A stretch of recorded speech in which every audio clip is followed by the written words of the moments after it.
come to pop.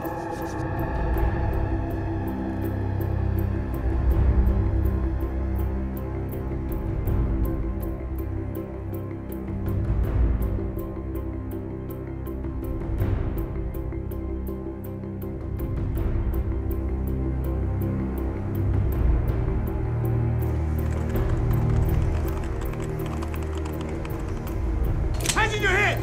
Do it! Do it now!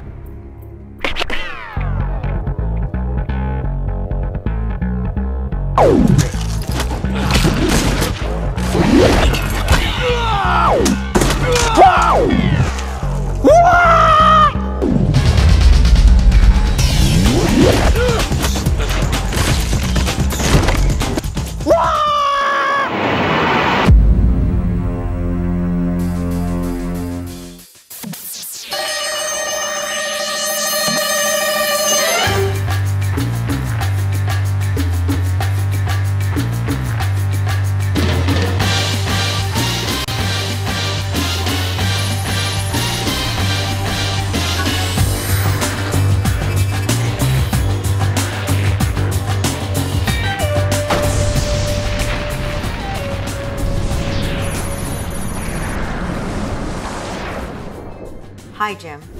What you're about to see will amaze you. Over the last 25 years, a secret movement of devoted comrades have been multiplying themselves around the world. The code name of this movement is called Hope Chapel. Although many of its cells around the world are not called Hope Chapel, they find their lineage in this movement. This network is extensive and extremely active. Currently, this movement is found in every continent in the world with over 700 cells worldwide. We suspect that something significant is about to happen as this movement approaches its 25th year, as the chatter across international communication lines has tripled. We are not sure about the intentions of this movement and what ties they have to other terrorist organizations. Your mission, Jim, if you choose to accept it, is to infiltrate this movement and find out what it is all about and who heads up this organization.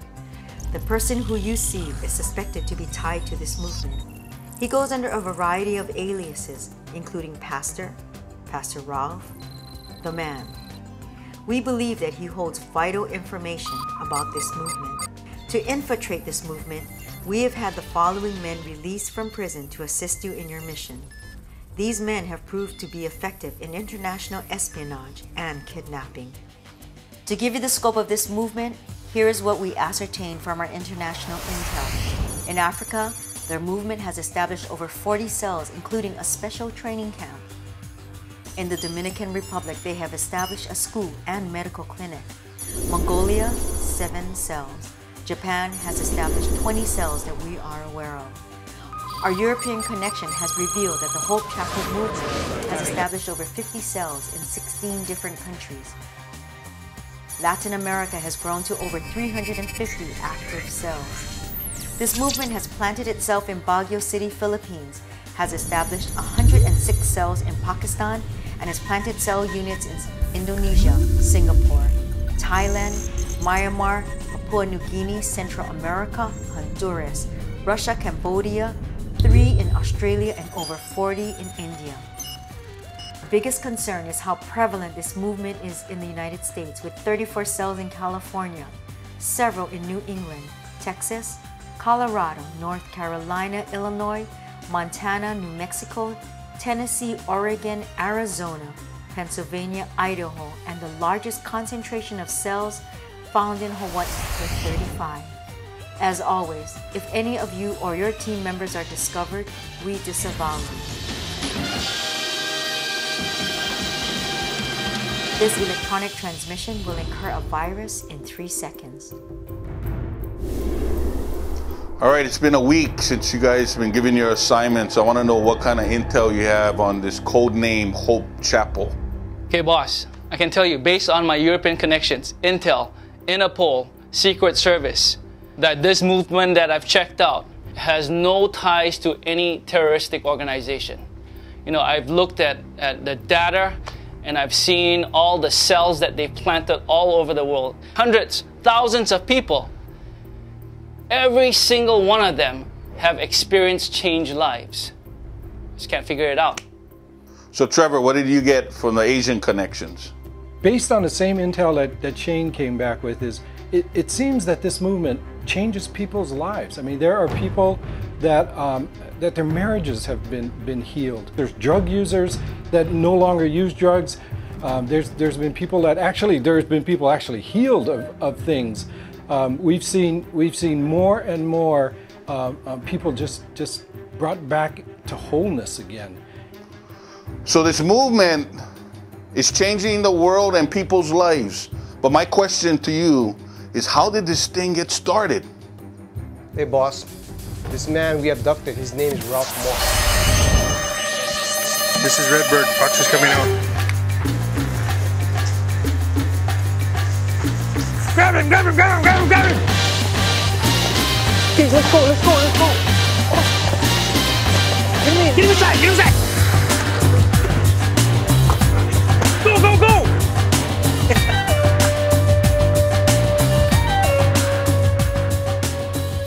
Okay, where were you? February 14, 1947. Reports say that you were at the scene. What were you doing there? Come on, I need an answer. Okay, what about August 13th, 1965? So how's the interrogation going? Have you said anything? He hasn't said a word. All he does is grunt.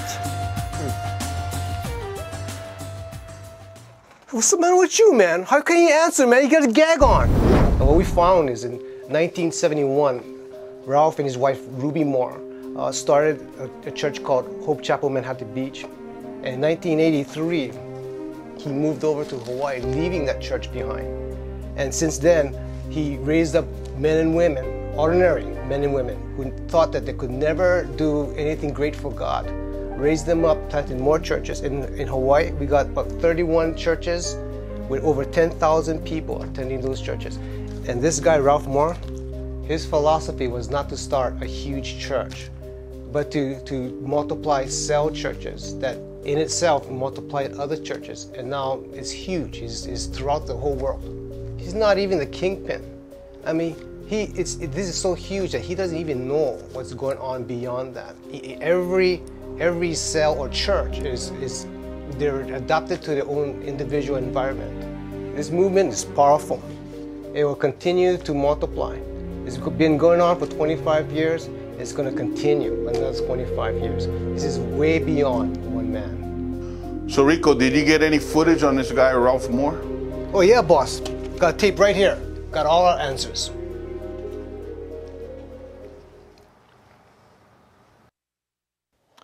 Okay, I'll tell you the story.